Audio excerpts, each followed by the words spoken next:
Father, we thank you for gathering us all today in this important endeavor. We ask that you bestow your guidance and blessing upon each attendee. May we honor one another by keeping an open mind. May we voice our truth and listen with an open heart. Bless everyone present today, that each may be able to share his or her contributions and gifts. Grant good health and safety to loved ones left outside this room, and bestow peace and goodwill to all of us.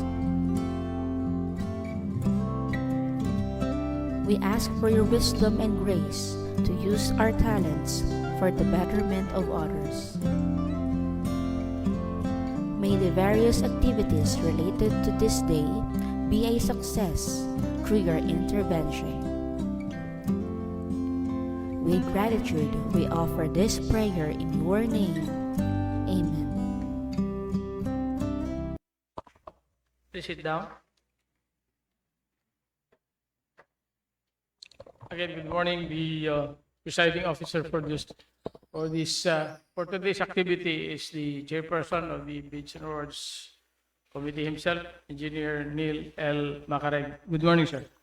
Good morning, everyone. This meeting is now called to order.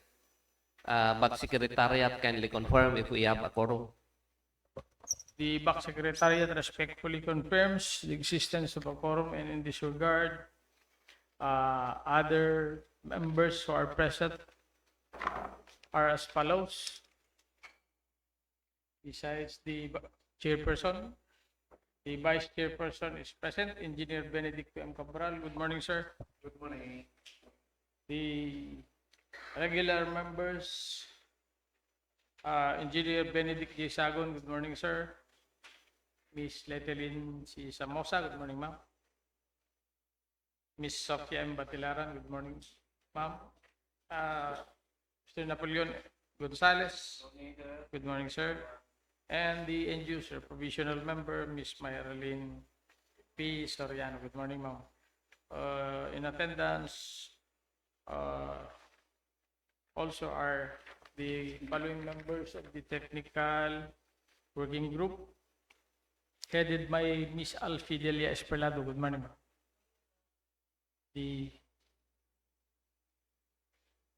The assistant head, Miss Rochelle Ann B. Palapan. Good morning, ma'am. Engineer Rafi B. Fabros. Good morning, sir. Mr. Paul Glenn Eric B. Tampo. Good morning, sir. Miss J. Pitches L. Galvan. Good morning, ma'am. Mr. Andrew G. Panganiban. Good morning, ma'am. Good morning, sir. Mr. Adrian Patrick G. Andal. Sir. And Miss April Lynn O. Burgos. That's all, Mr. Chair. With quorum duly established, kindly state the order of business. The order of business for today's activity pertains to the conduct of pre-bid conference for schedule lang lahat. Kasi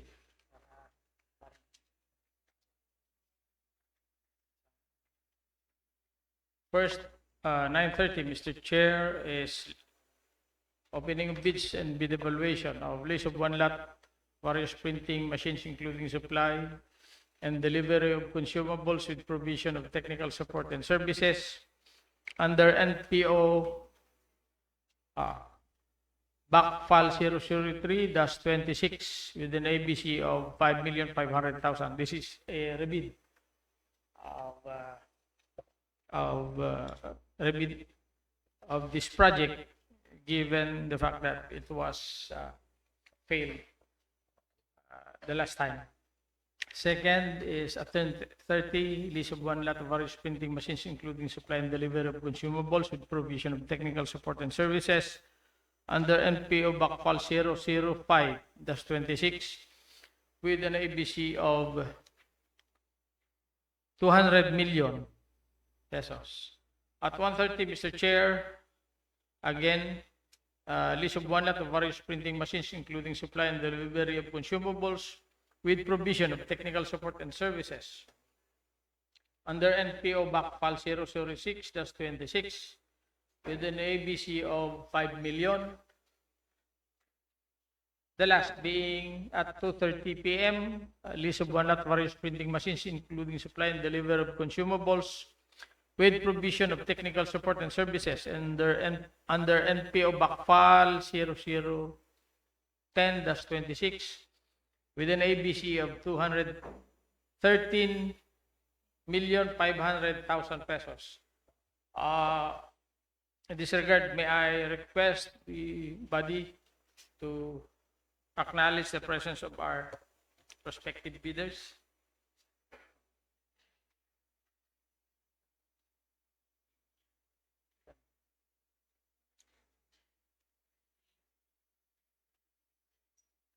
From Tesoros Printing Press, Mr. Noel Tamayo. And from Western Visayas Printing Corporation, Mr. Ramil S. Pulutan. Good morning, sirs.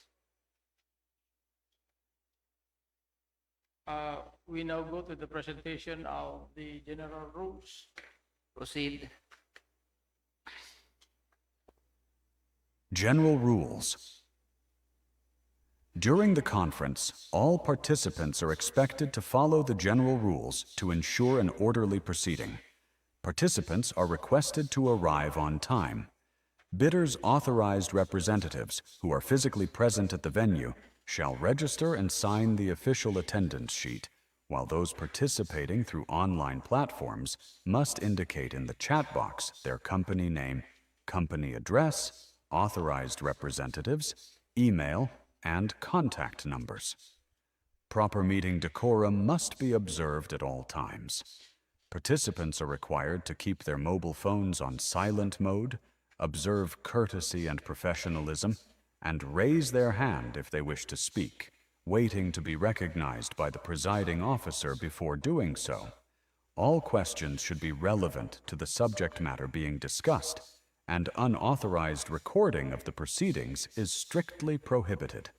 Failure to comply with these rules may result in consequences, including a warning for minor violations or removal from the conference in cases of serious or repeated violations.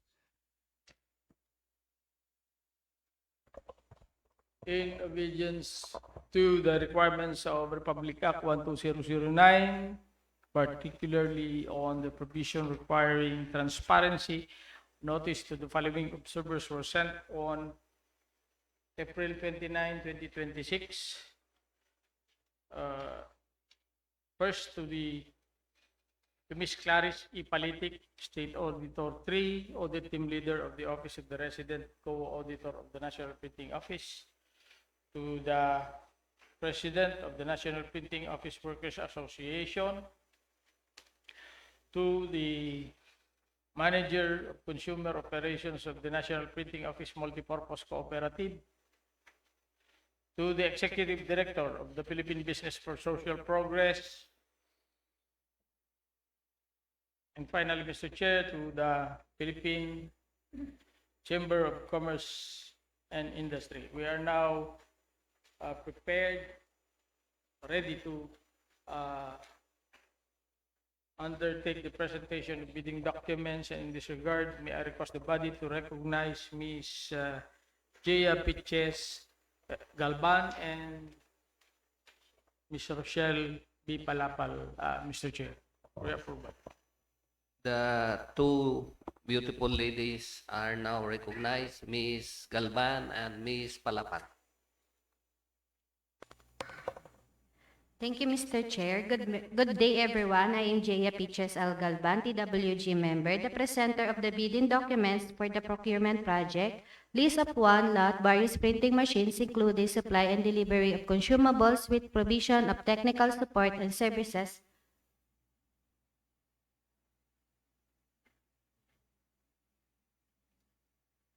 List of one lot various printing machines including supply and delivery of consumables with provision of technical support and services through framework agreement with identification number NPO-BEC-FAL-003-26 and ABC amounting to 5,500,000.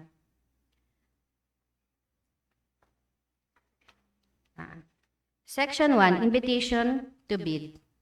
The National Printing Office, through the Revolving Fund 2026, intend to apply the sum of 5,500,000 pesos, being the approved budget for the contract, to payments under the contract for the lease of one lot various printing machines, including supply and delivery of consumables with provision of technical support and services through framework agreement.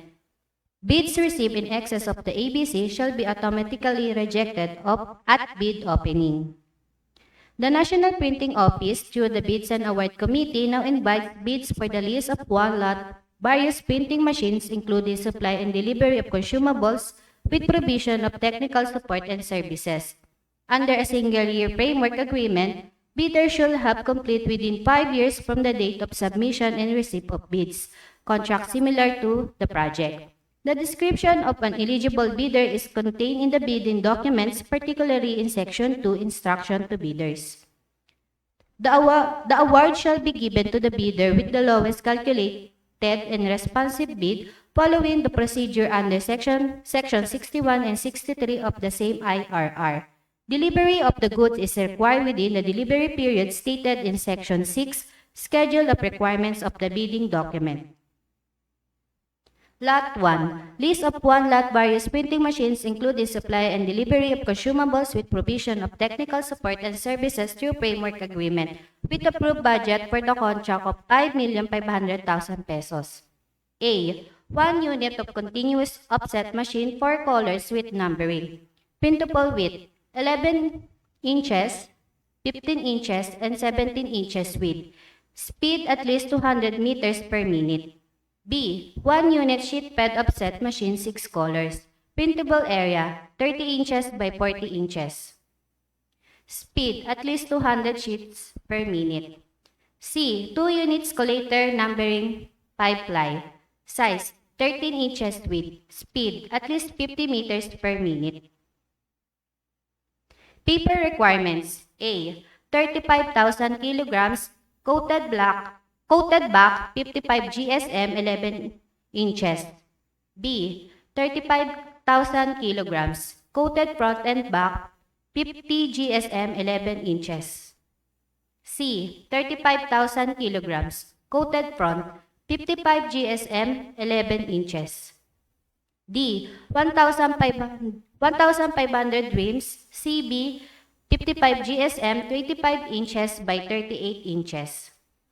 E. 1,500 rims CFB 50 GSM 25 inches by 38 inches. F. 1,500 rims CF 55 GSM 25 inches by 38 inches. G. 40,000 kilogram book paper 80 GSM 11 inches. Note: technical support services and maintenance inclusive of the replacements of parts, repair kits, and other various consumables like printing inks, degreaser, gear oil, cleaning chemicals, hydraulic oil, and other expandables chargeable in click charge of the machines during operation. Delivery site: National Printing Office, EDSA Corner, Nia North Road, Diliman, Quezon City. The preliminary examination of bids shall be conducted through the competitive bidding procedure using a non-discretionary pass or fail criteria as specified in the IRR of RA number 12009. Bidding is restricted to Filipino citizens or sole proprietorship, partnership, or organization with at least 60% interest or outstanding capital stock belonging to citizens of the Philippines, and to citizens or organization of a country that the laws or regulation of which grant similar rights or privileges to Filipino citizens pursuant to RA number 5183. 4. Interested bidder may obtain further information from the NPO-BAC Secretariat at contact number 8925-2182 or 0917-8155170 and inspect in the bidding documents at the address given below from Monday to Thursday, in compliance with Memorandum Circular 114/2026 issued by President Ferdinand R. Marcos Jr., except holiday from 8 a.m. to 5 p.m. 5. A complete set of bidding documents may be acquired by interested bidders from the MPO-BAC Secretariat from the date of posting to May 18, 2026 at 9:30 a.m. and upon payment of the applicable fee for the bidding documents pursuant to the latest guidelines issued by the GPPB in the amount of 10,000 pesos.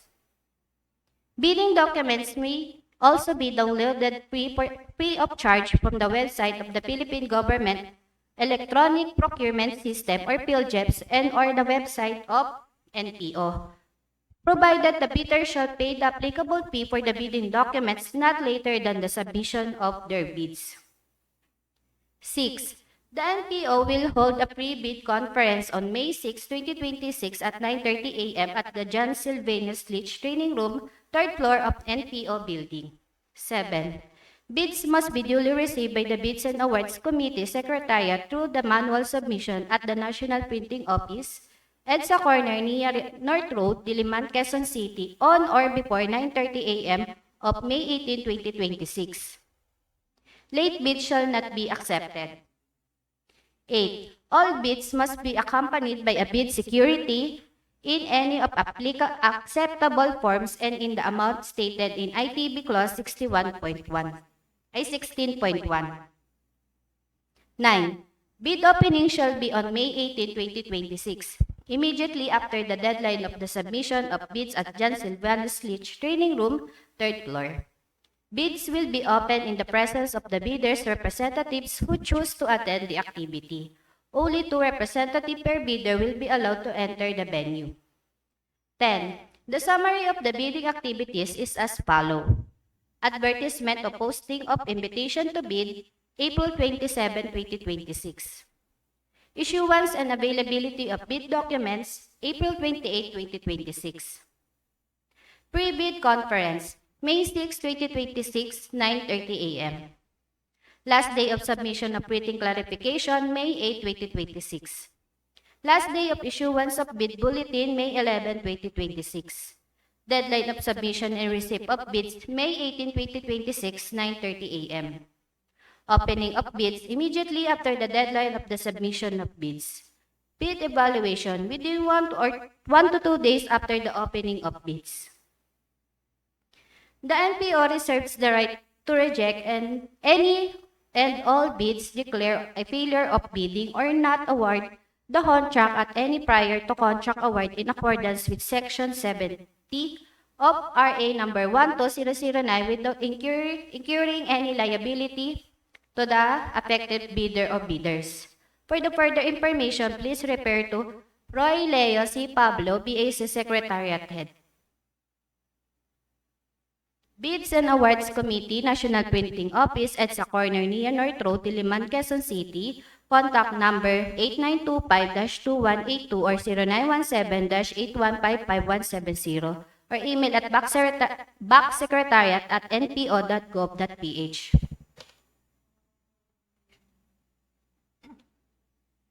Section 2.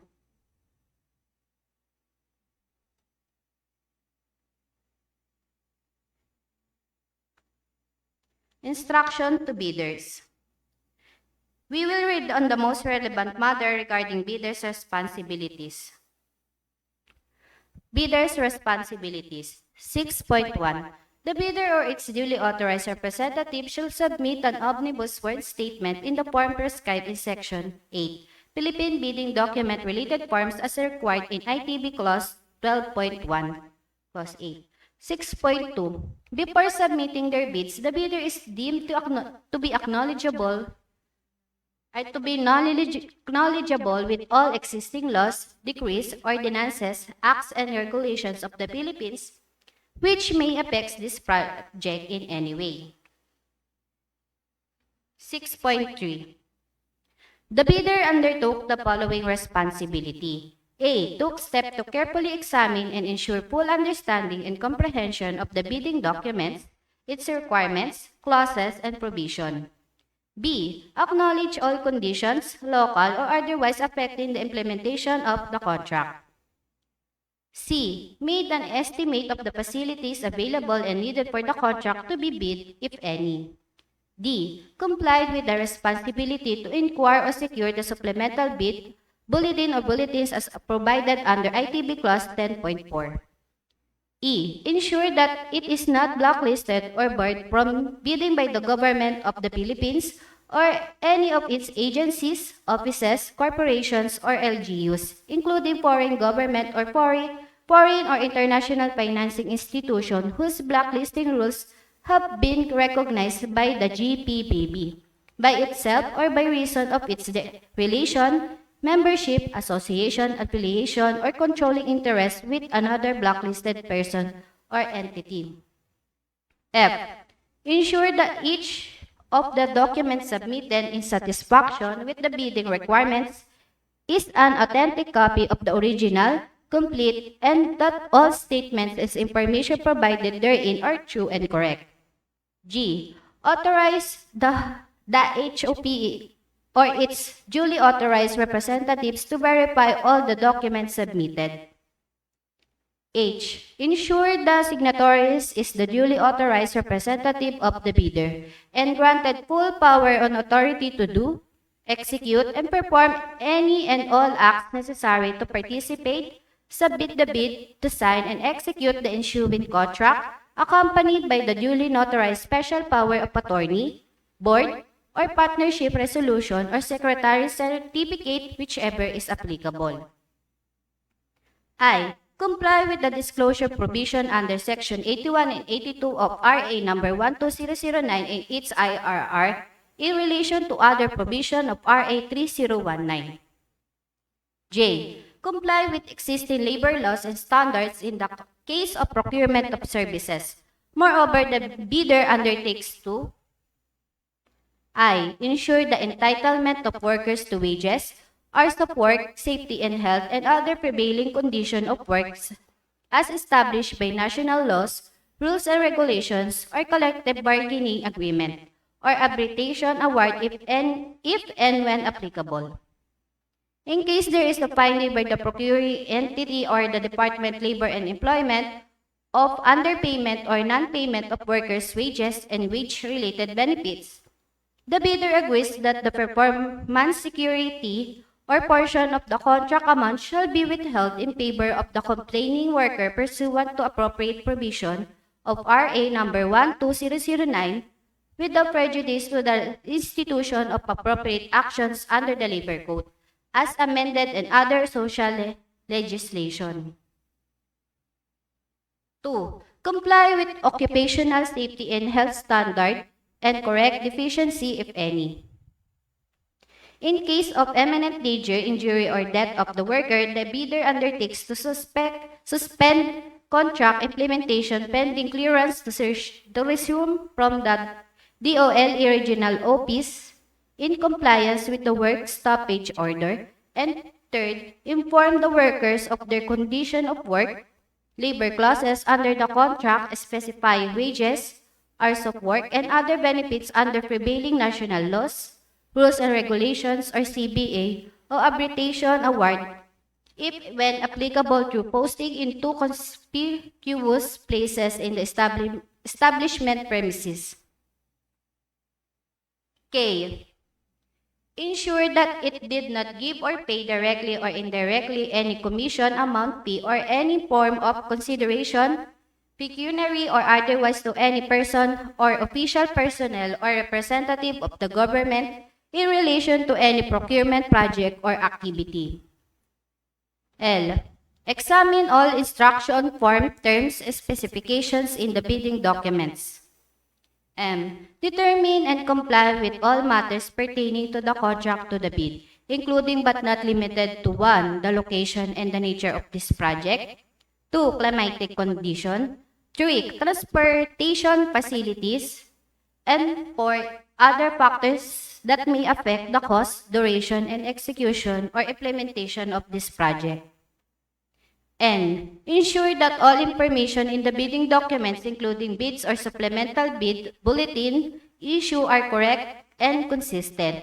The procuring entity shall not assume any responsibility regarding erroneous interpretations or conclusion by the prospective or eligible bidder out of the data furnished by the procuring entity. Failure to observe any of the above responsibilities shall be at the risk of the bidder concerned. 6.4. Further, the bidder shall bear all the costs associated with the preparation and submission of its bid, and the procuring entity shall in no case be responsible or liable for those costs regardless of the conduct or outcome of the bidding process. In case of failure of bidding, the bidding documents P may be applied in the rebidding for the same project. 6.5. Furthermore, the bidder should be aware that the procuring entity will accept bids only from those that have paid in the applicable fee for the bidding documents at the office indicated in the invitation to bid.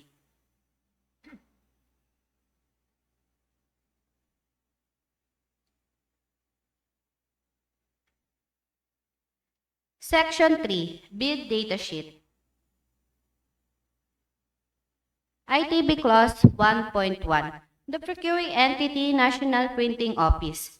The project title: List of one lot various printing machines including supply and delivery of consumables with provision of technical support and services through framework agreement under identification number MPO-PAC-FAL-003-26. ITB Clause 1.2. The number of lots, 1. 2. The funding source is 2.1, the GOP through the source of funding as indicated below for 2026 in the amount of 5,500,000 pesos. 2.2. The source of funding is through the revolving fund.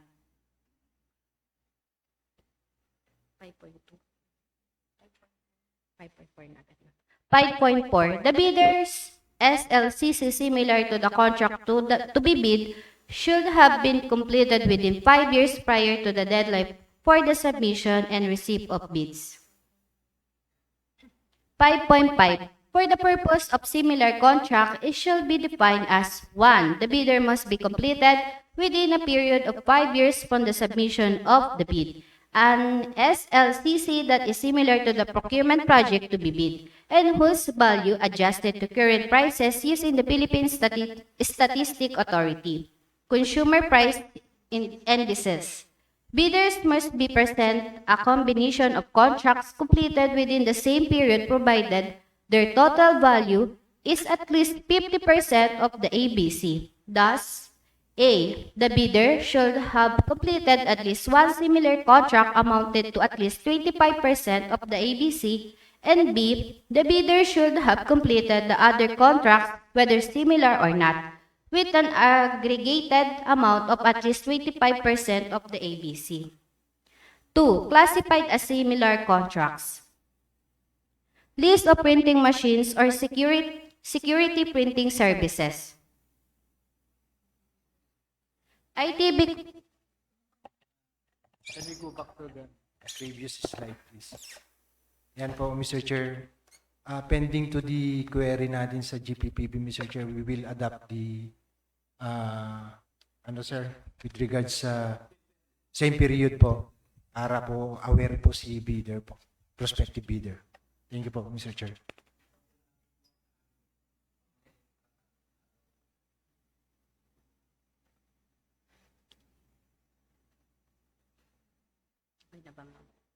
ITB Clause 12. Documents comprising the bid, technical and financial components. 12.1. The first bid envelope shall contain the following technical documents, including the eligibility documents. A. Valid and updated PhilJet certification of registration.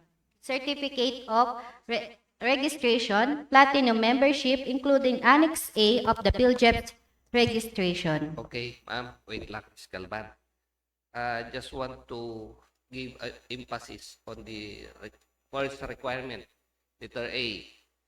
The two prospective bidders were disqualified due to the submission of non-compliant documents. On that, that's Annex A, hindi po updated. Once na hindi po updated yung Annex A, automatically on the first page, front page, nakalagay po doon sa second paragraph na ma-invalidate yung certification po niya. In our case, wala po kaming magagawa doon kasi requirement po kasi yon. Kahit na anong gawin natin, wala po kaming magagawa. Kahit na mag-MR kayo, kahit na not unless na merong ibababa si GPPB kasi ang guidelines natin is GPPB.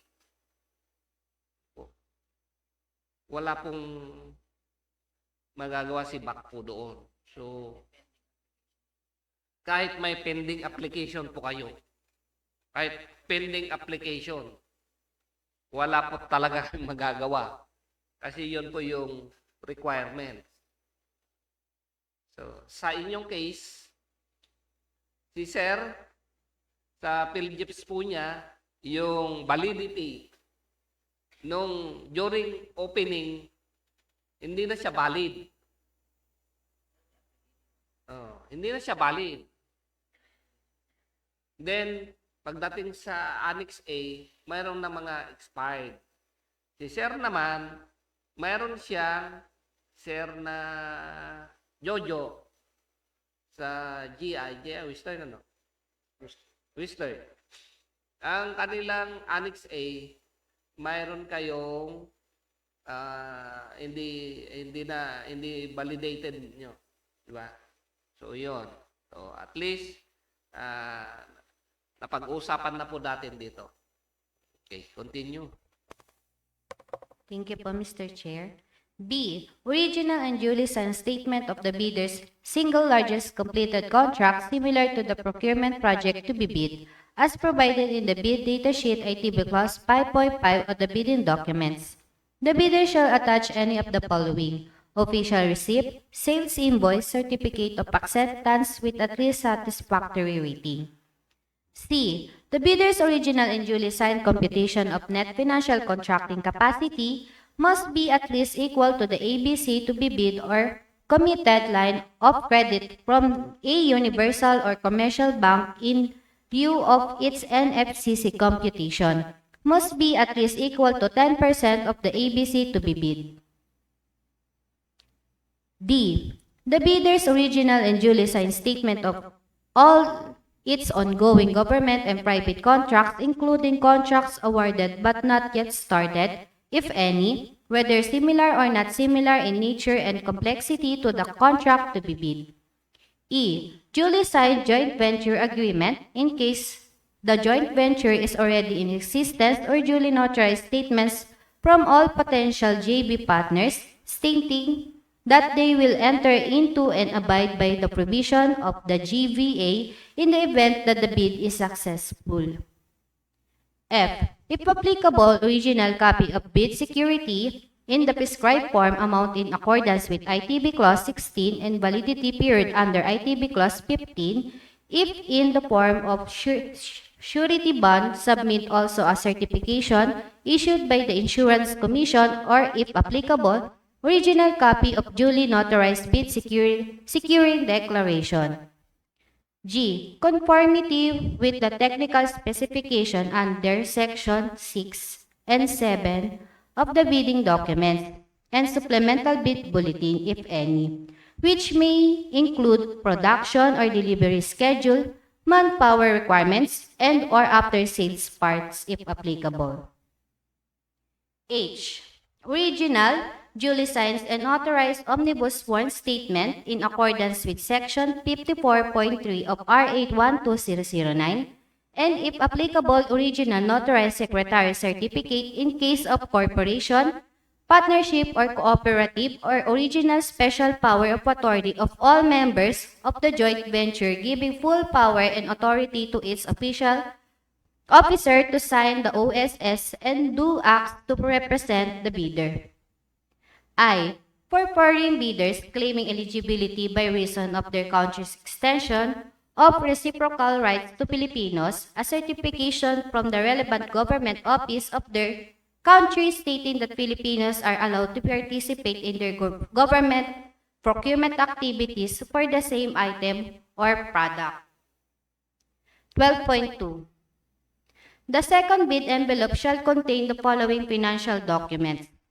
J. Original or of duly signed and accomplished financial bid form with proper reference or project ID number and bid bulletin number, if any.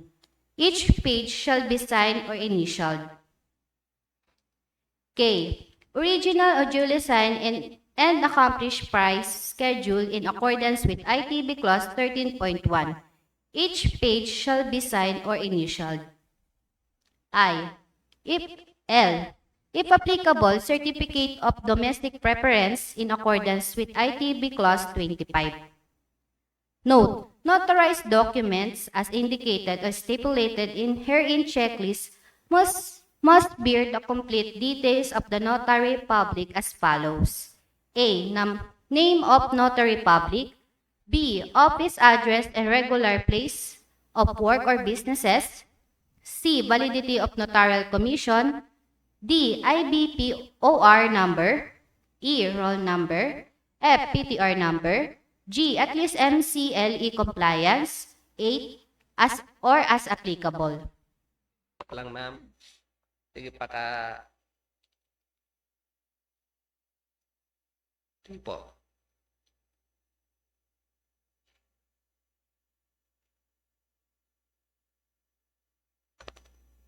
Sige pa.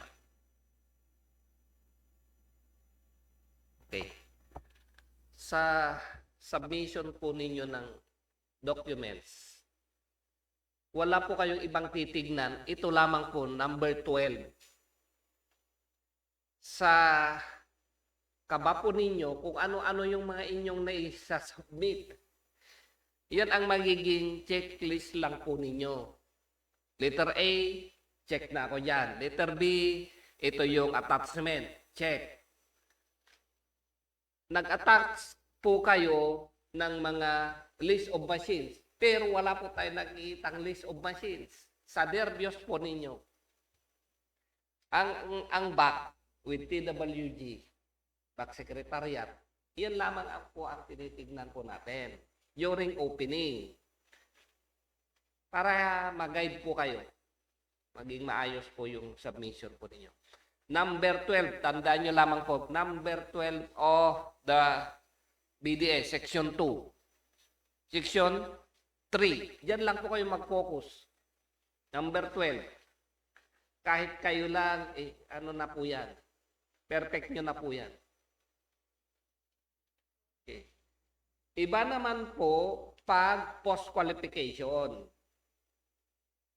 Kapadalan po namin kayo, nandoon po naka-state doon sa sulat yung post-qualification documents.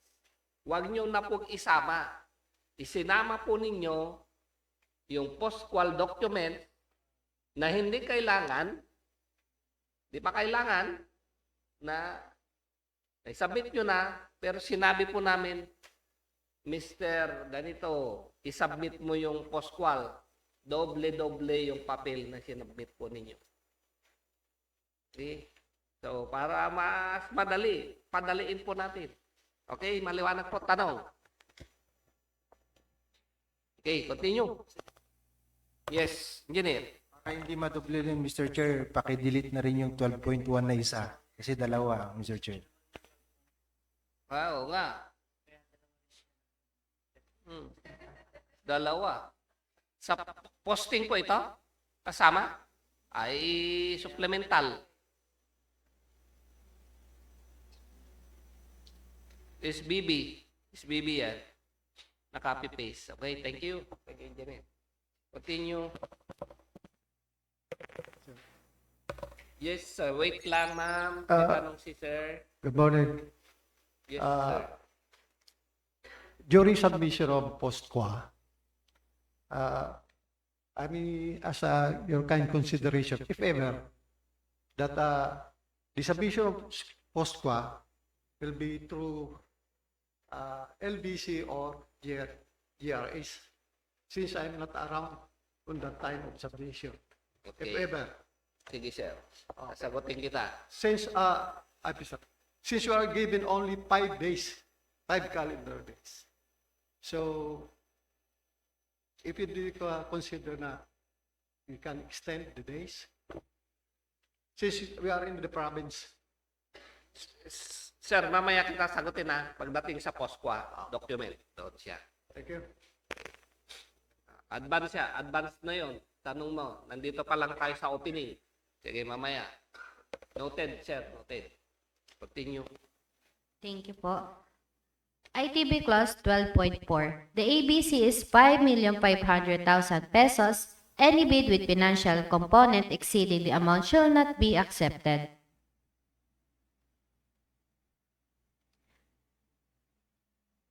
ITB Clause 15.1. Bids will be valid for 120 calendar days from bid opening. ITB Clause 16.1. The bid security shall be in the form of a bid securing declaration or any of the following.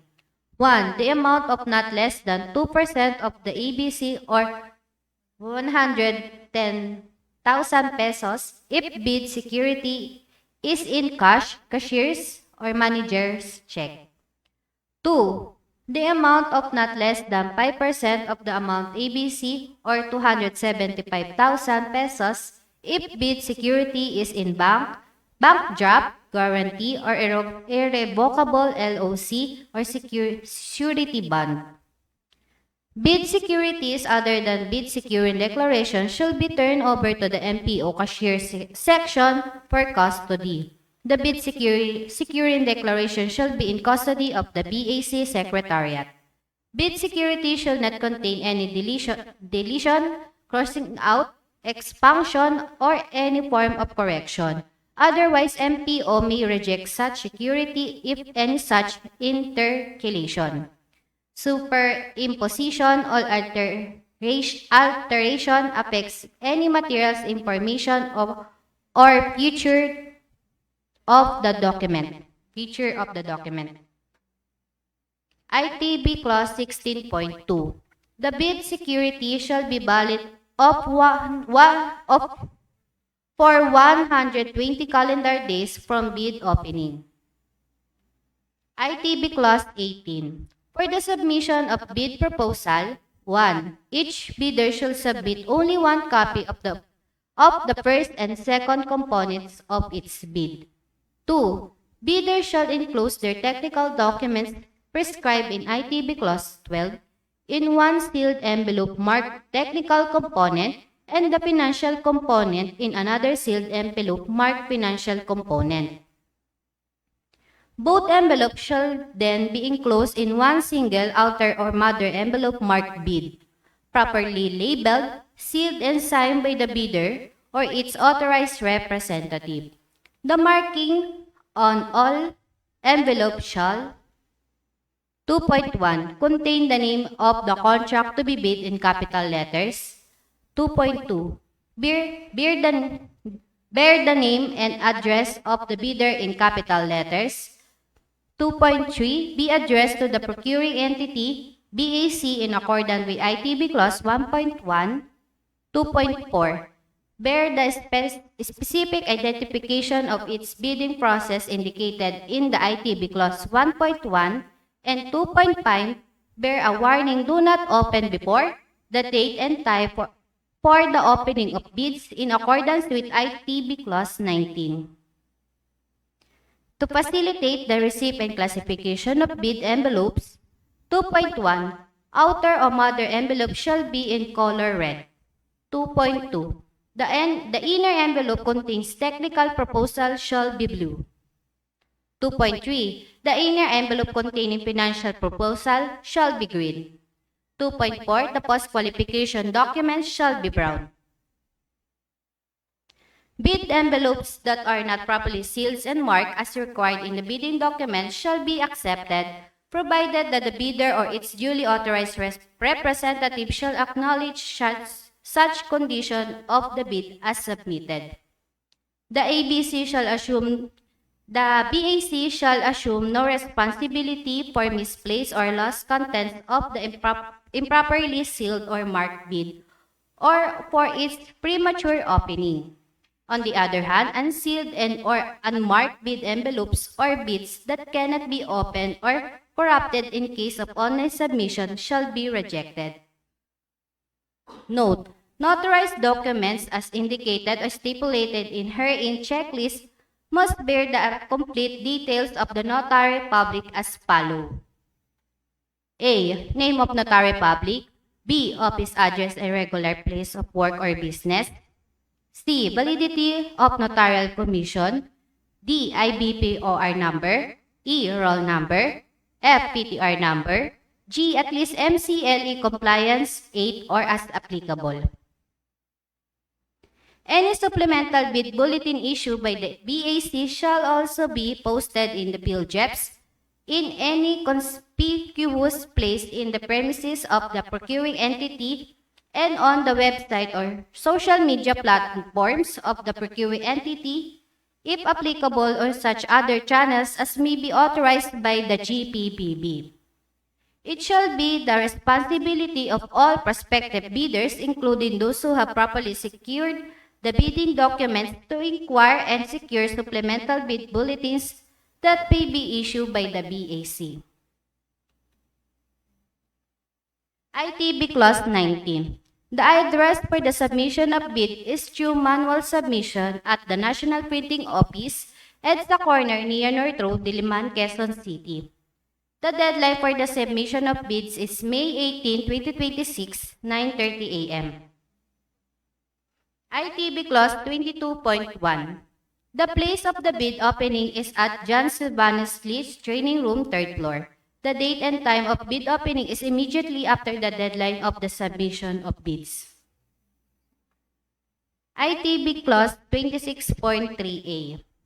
The award criteria shall be determined as lowest calculated and responsive bid. ITB Clause 27.1. Post-qualification document. Minor correction lang po sa 26.3a. Yung LCB po dapat LCRB.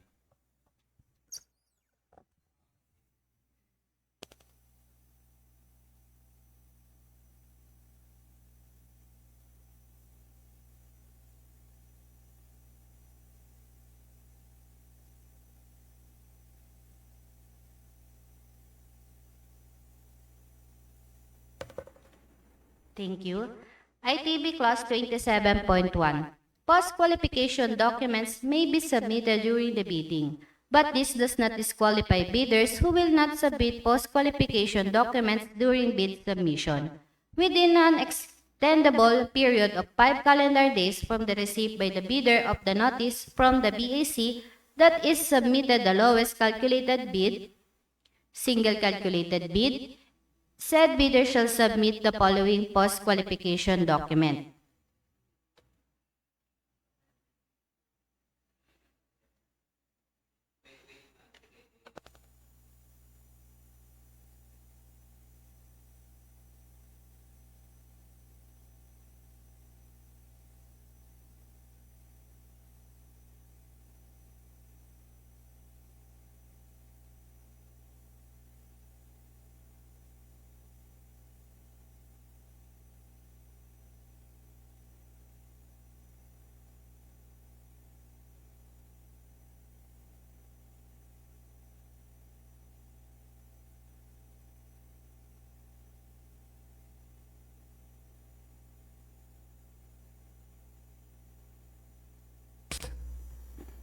Who will not submit post-qualification documents during bid submission within an unextendable period of 5 calendar days from receipt by the bidder of the notice from the bank that it submitted the lowest calculated bid. Meaning, hindi po talaga ma-extend kasi nakalagay po yan sa guidelines. Opo.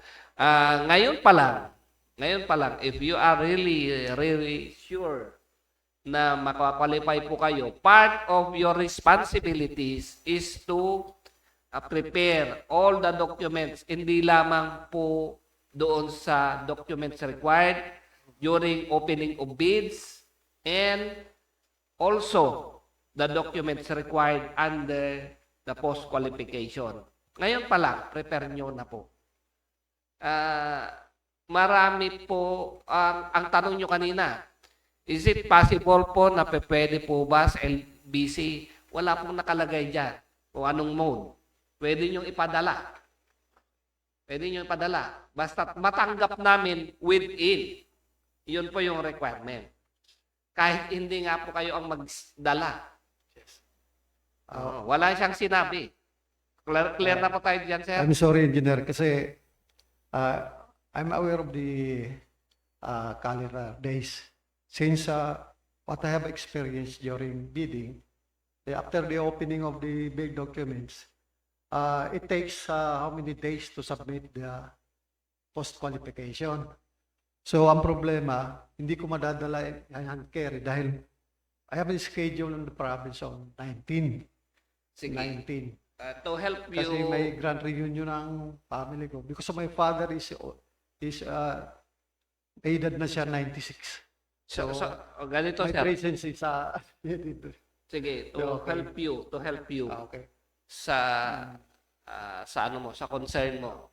Can we go back to the schedule of the back activities? Schedule, section 1.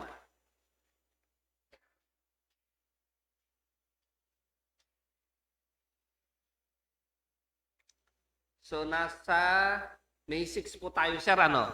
Yan po, titingin po kayo dyan. May 6 po kayo. And I heard na bumili na po kayo ng bid docs. Correct? Okay. Okay. So, mayroon na po kayong guide. Tingnan nyo po yung schedule po natin. When will be the submission of May 18? Oh, May 18. Di po ba? May 18. Yes. May 18 yan. So, May 18, nasa May 6 tayo. So, mayroon ka pang 12 days to prepare. Yes. 12 days. Meron kang 12 days dyan. Ang May 18, once you are qualified, mayroon kaming 2 days para sa bid evaluation. Pero opening plus 5 days. Ma-receive mo yon. So, plus 7 ka na. Sabi natin plus 7. May 25 ang last mo ng submission. So, May 25. Kunwari lang May 25 yon. Kinakalculate ko lang. Kung lahat ng mga kalendaryo nito ay masusunod. Kasi, bakit ko sabing masusunod? Mayroon yung postponement sometimes. So, tingnan po natin, May 6 ngayon, plus 25, di mayroon ka pang 19 days to prepare lahat yun ng mga dokumento. You have the opportunity of time. Yung mga post-qualification documents, ano na lang po yun, mga xerox na lang po yun, tsaka mga notarial. Ang aware ko lang, sir. So, okay naman siguro na hindi na, during submission of post ko, hindi na hand carry. Pwede naman. Ano po yun? Sa inyo po yun. Yan na nga po sa inyo. Wala siyang sinasabi po doon sa requirements. Okay, sir. Na i-hand Ayun lang. carry po ninyo. Basta nagpadala si BAC sa inyo kasi parehas po kayo eh. Notice. Through email, official po yun. Pinadala kayo ng notice. Email po ninyo, official na yun. Magka-count na po yun. Ngayon, padala nyo ng LBC, okay. Okay, sir. Pa. Thank you. Sige. Yes, sir. There, since this is a rebid, the amount that they paid during the first bidding, since the failure of bidding was attributable not to the NPO, they have to pay again. Yeah. Yes, correct. Actually, bumili na siya. Bumili na. Okay. Sige. Going back, ma'am. Ma'am. Sige, going back. Sige.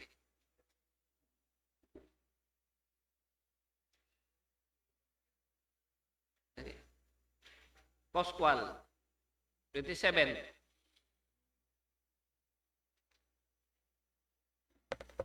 Thank you po. Number 1. When applicable, copies of contract, purchase order, notice to proceed, notice of award, letter of extension duly signed by the same individual whose name and signature appears on the original contract or his or her authorized representative, but with a corresponding letter of authority designating and sanction or endorse signatory of projects stated in the statement of all ongoing projects, including those awarded but not yet started. 2. Valid SEC registration or DTI registration. 3. Bylaws as applicable. 4. Articles of incorporation or incorporation, amended articles of incorporation as applicable. 5. Updated general information sheet duly stamped received by the SEC or any proof of receipt of submission made thereto as applicable. 6. Valid mayor's permit. 7. Updated or renewed tax clearance. 8. Latest income and business tax returns filed manually or with EFPS. 9. Updated or latest audited financial statement with proof of receipt by the BIR or its duly accredited and authorized institutions. 10. Documents for submission under Section 7, if any. Note, photocopied documents submitted shall be initialed or signed by the authorized representative. During the inspection of the post-qualification team, the winning bidder shall present the original copies of these documents for comparison. In the event the site inspection cannot be undertaken, it is the responsibility of the winning bidder to present the original post-qualification documents for comparison within the post-qualification period, in compliance with the requirements specified in the bidding documents and the Section 63.3 of the IRR of RA 12009. The BEC shall verify and validate the veracity, authenticity, and validity of all eligibility documents supporting the PhilJEP certificate of registration, platinum membership, and all the other statements made, and documents submitted by the bidder with LCB using non-discretionary criteria as stated in the bidding documents. This criterion shall consider but shall not be limited to the following. A. Legal requirements. To verify, validate, and ascertain licenses, certificate, permits, and agreements submitted by the bidder, the fact that it is not included in any blacklist as provided in Section 54 of this IRR. For this purpose, the GPBB shall maintain a portal which contains the consolidated file of all blacklisted suppliers, contractors, and consultants. B. Technical requirements. To verify and validate the bidder's stated compliance with the requirements specified in the bidding documents. C. Financial requirements. To verify and validate the bid price proposal of the bidder and whenever applicable, the required committed line credit in the amount specified in over the period stipulated in the bidding documents or the bidder's NFCC to ensure that the bidder can sustain the operating cash flow of the transaction. ITB Clause 31.3. The performance security shall be in the form of performance securing declaration as an option if under a framework agreement, arrangement, or any of the following. 1. The amount of not less than 5% of the total contract price if performance security is in guarantee, or a irrevocable LOC, or the amount of not less than 30% of the total contract price if performance security is surety bond. Section 4. General condition of contract. This is template. Any changes will be seen on Section 5. Section 5. Special condition of contract.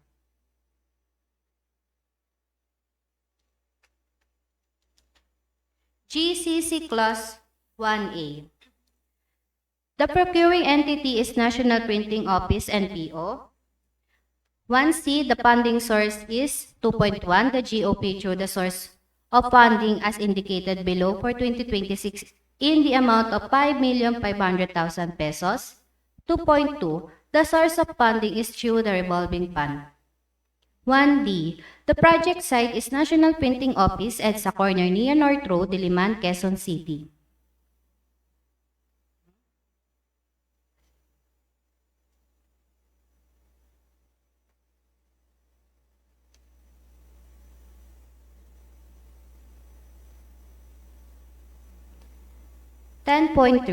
The terms of payment shall be upon delivery and acceptance of the services of goods as stipulated in the call-up. 16.1. The inspection and tests that will be conducted are the ones issued by the MPO as the need arises. 17.3. 1 year after acceptance by the procuring entity of the delivered services. Section 6. Schedule of requirements. The delivery schedule expressed in weeks or months indicate the required delivery date which shall be understood as the date the goods are to be delivered to the project site.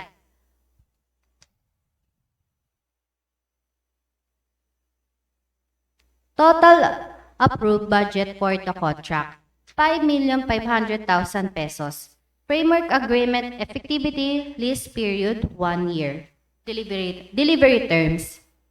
Delivery schedule. The winning bidder shall provide a detailed work plan, if applicable, on the delivery, installation, testing, and commissioning of equipment within 3 calendar days upon signing of the framework agreement and deployment of machine within 45 calendar days upon signing of the framework agreement. Terms of payment. Payment shall be made on a per call off or running basis and or from income realized by NPO from whatever source. Section 7. Technical specification.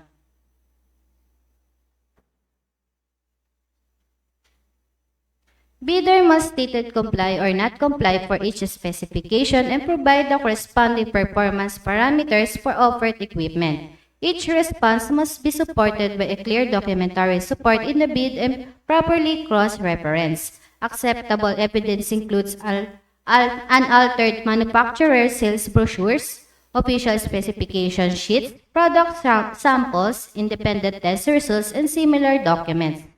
Claim should be backed by documentary support. If the evidence contradicts the claim, the bid may be rejected. Any false statement, whether in the compliance form or supporting documents found during the evaluation, post-qualification, or contract implementation may be considered fraudulent in accordance with ITB Clause 3.1 Clause 8(2), and without prejudice to the imposition of appropriate administrative, civil, and criminal penalty in accordance with law.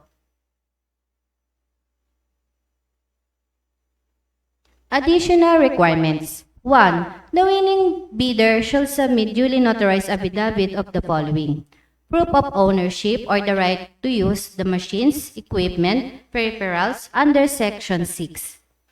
Guarantee that the printing machines or equipment and peripherals shall meet the printing requirements as provided in Section 7 technical specification of the herein bidding documents, and that the parts needed for the repair of the printing machines, equipment, or peripherals shall be available for 1 year from the receipt of the notice of execute framework agreement, and guarantee of the availability of at least 2 or more service technicians as deemed necessary during operation.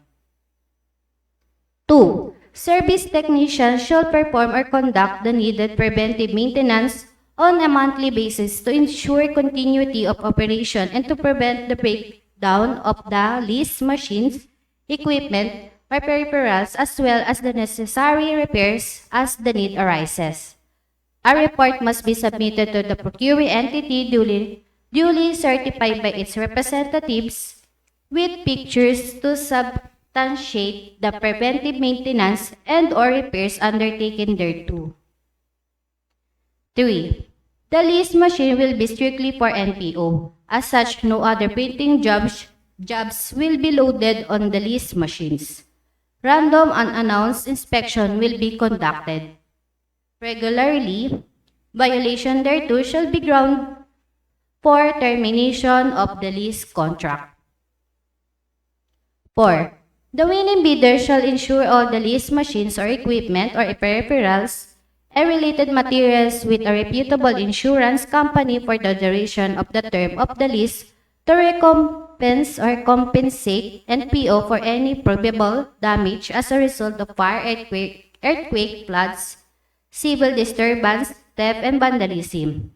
Failure to obtain such insurance shall render the bidder liable for any loss or damage resulting therefrom, and shall thereby indemnify NPO for any and all loss or damage it may incur as a result of such failure to obtain insurance. The bidder shall provide a certification as proof of its compliance to above-mentioned condition or requirement. 5. The replacement of spare parts shall be for the account of the winning bidder. 6. In the event of the deficiency and or shortages of consumables, all paper supplies, materials, units or bottles of ink, and the like, as indicated in the bidding documents, the supplementary requirement necessary for the completion of project shall be provided by the winning bidder at no additional cost to NPO.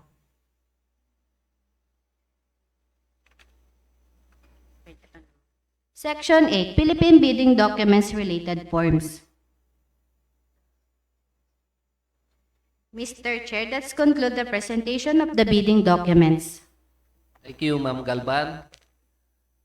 For Section 8, check the template, bidding documents. And for bidding documents that are not available under 12009, check the 9184 as supplementary bidding documents. May mga ano kasi dyan forms like yung SLCC, ongoing, hindi po naisama po dito. Okay. Question? None? Isayin na po natin. Sir Noel. Okay. Sir Mark. Sir Jojo.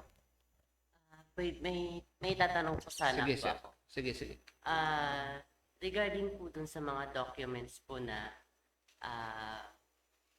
like dun sa nasubmit ko po dati, pwede ko pa po ba magagamit yung na-notarize na yung like na pinasa ko po dati?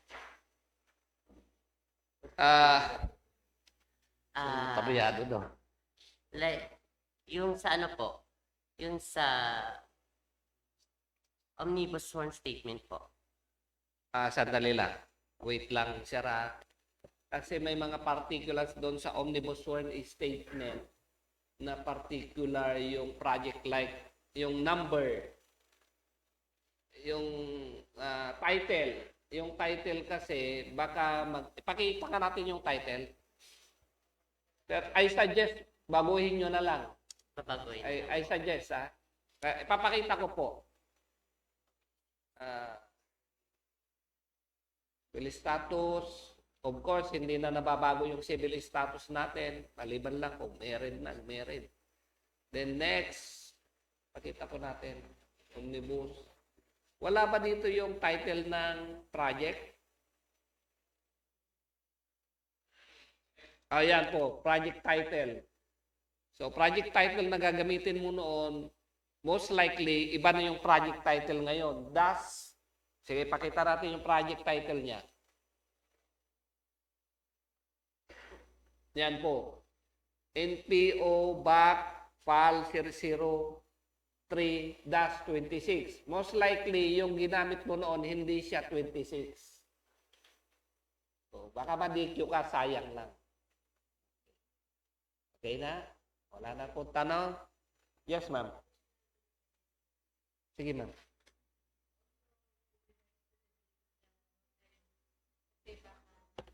How will they know na may posting tayo if they will use the previous one? Yes, correct. So, nakapag-notary sila before the posting of the said project, baka magkaroon po tayo ng conflict doon or technical. Kumbaga, nauna yung notaryo kaysa posting. Yun ang ibig sabihin ni ma'am. So, masasagot mo na rin kung valid ba. Kasi may experience na tayo dyan eh. Di ba, si Mig? Mr. Chair, Okay, sige, sir. is the prospective bidder referring to the documents already submitted during the Yes. The first Kung meeting? pwede ba? Kasi they have still the original copy. we have the when it, the documents submitted earlier were original in the position of the back secretariat, and in such case we cannot return those documents Yes. because once submitted it becomes part and parcel, and documents in possession of NPO, the owner therefore is NPO, not them. So, klaro yun. Hindi na pwedeng ibalik.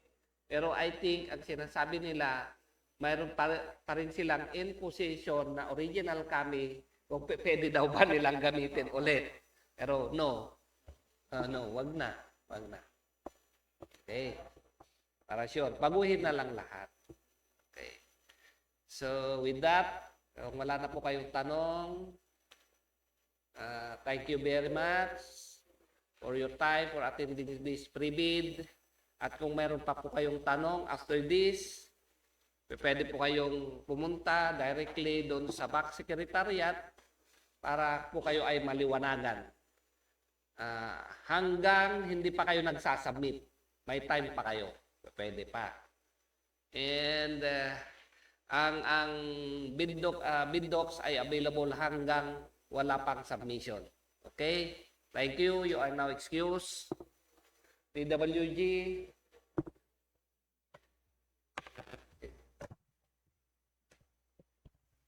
The TWG would like to recommend the issuance of a bid bulletin for the project, lease of one lot, various printing machines, including supply and delivery of consumables, with provision of technical support and services, with identification number NPO-BAC-FAL-003-26, to formalize agreed-upon amendments and clarifications.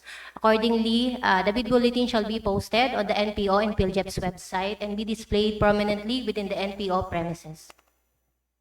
TTWG's recommendation is now before the body. Any motion from the members of the back?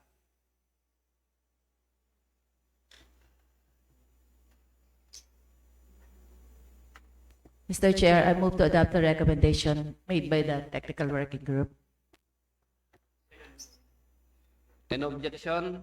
Hearing none, the motion, the recommendation is hereby adopted. Please take note of the necessary amendments and reflect on SBB, Back Secretariat. Duly noted, Mr. Chair. Okay. We take the participating prospective bidders. Suspension or tuloy-tuloy na?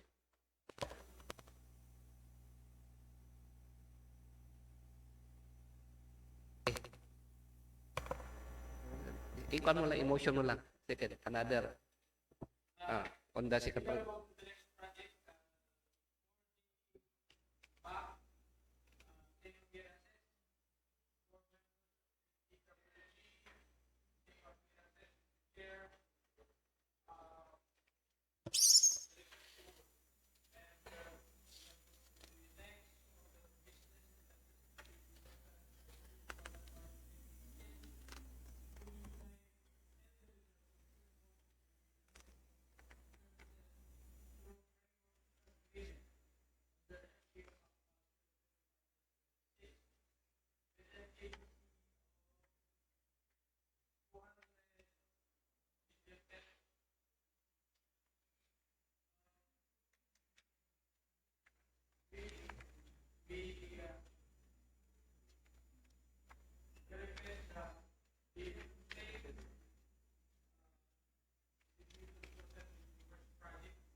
Continue.